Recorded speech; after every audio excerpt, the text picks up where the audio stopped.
We are extremely pleased that you are here. It is good to come together for the purpose of co-creating. Do you agree? Exceptionally valuable to you and to us and to all that is conversation about creation, about being joyful, about remembering that life is supposed to feel good to you. Life is supposed to be fun because you are a creator in an environment you came to create in. And your own deliberate thinking of thoughts, your own deliberate setting of your own vibrational tone, your own personal conscious integration into your time and space provides for you and for all that is continual new expansion. You are leading edge creators in a leading edge environment. You are leading edge creators in a leading edge environment. And you can't slow or stop the leading edge, but you can personally not keep up with it. And we're not talking about a leading edge that has been assigned by someone else, or even the leading edge that the collective consciousness that is you has provided. We're talking about your own personal leading edge that your own contrasting life continues to provide. So this continual new awareness, new becoming is happening for you and about you all day, every day. And the question that we want you to address and get a handle on is, how well are you keeping up with your own leading edge? Because every bit of satisfaction comes from you moving in the direction of your own leading edge. When life causes you to expand or to become more, you got to keep up with it, or at least be moving in the direction of it. Because if you're moving in opposition to your own desire, if what you are perceiving in some moment in time is causing you to reflect on things that are in vibrational opposition to your own desire, that creates a resistance within your vibrational field that shows up in your personal experience as negative emotion. That's what negative emotion always means. It means you have become something more than you are in the moment of your negative emotion, allowing yourself to recognize or be in vibrational alignment with.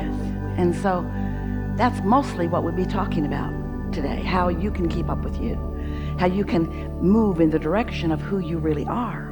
Because as you've moved through life, sifting through the contrast, the glorious contrast that is the basis of all expansion in all of the universe, as you are participating in this contrast, two different things are happening. The most significant is that you are coming to new awarenesses of what you prefer, whether you're speaking it out loud or not. You just can't live in a moment in time without the experience causing you to identify what you would prefer. It's just how we are all oriented. So as you're radiating those preferences, the non-physical part of you understands the newness that you've discovered, focuses upon it unequivocally with no resistance, becomes immediately a vibrational match to the new expanded version of you, which gives you an opportunity then to feel even more keenly your relationship with your own inner being, whether you're flowing in the direction of your new expansion or not. So while life is causing you to continually expand, it is also showing you what thoughts and habits of thoughts, that's what a belief is. A belief is just a thought that you continue to think.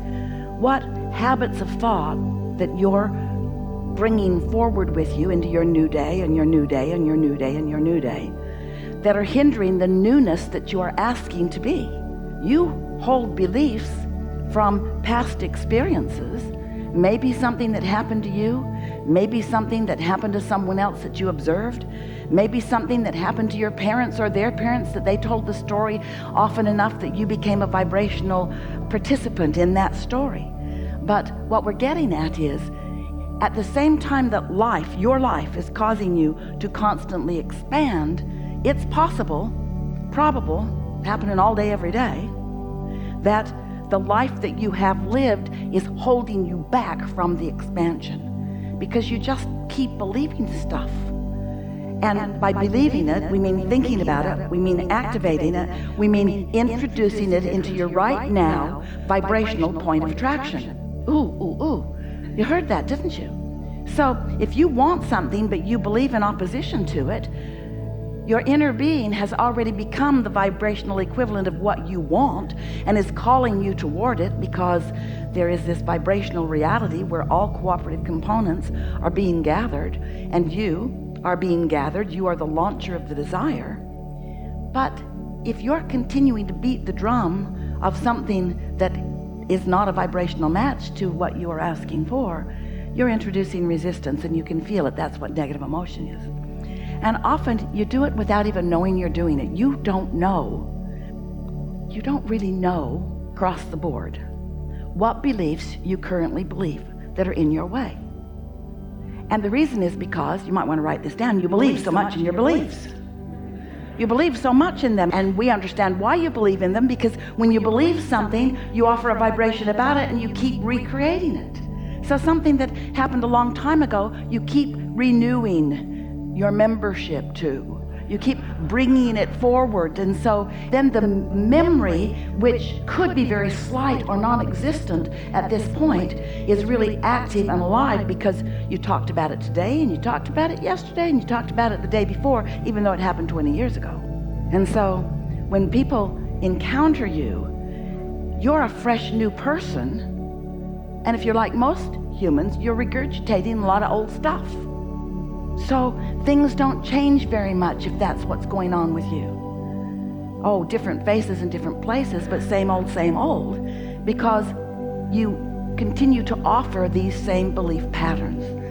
When Jerry and Esther first met us, Esther was quite happy about her realization that she was tuned in, she was in the receiving mode of infinite intelligence. And she said to Jerry, now I will be able to know who's lying to me. And Jerry just smiled, and he said, well, that will be quite helpful, I'm sure. And then, as they discussed it with us, we said a better question to ask is not who is telling the truth. A better question to ask is who believes what they're saying. Because when you believe what you're saying, you don't split your energy. It's only when you say something in opposition to what you believe or desire that you split your energy. But after a little while, and through a lot of life experiences, Esther, and we are sure it's happening with you too, you come to realize that there is room for more than one point of view. And since you create your own reality, nobody else does, then you identifying what your point of view is a really good thing. When you identify what your point of view is, and this is where we come in, you work just a little bit to mesh your point of view with the point of view of your inner being, who has broader view and longer view, and who is always on your side, who is always wanting to help you find your path of least resistance to what you desire. Your inner being is not standing in non-physical awareness, trying to decide your rightness or wrongness, or pin you to it, or hold you to it, or make you admit it. Your inner being is just living all day, every day with you, enjoying how your life is causing you to expand into ever-increasingly new preferences. And then your inner being is holding the vibrational tone of that new preference so steadily that if you try just a little bit to get into vibrational alignment with who you really are, you'll be able to feel yourself click into place with your desire rather than oppose it with other beliefs. So Esther doesn't let it be easy because she has this truth that she feels obligated to keep active. She must continue to explain, so it seems, why this reality exists against her desire. Now, it seems like it would be a simple thing to do. But when you've practiced a thought for a long time, it's the thought that comes really easily to you, because it's the thought of least resistance. You'll have to figure out, and Esther will too, why it is that you hold to something that isn't pleasing to you.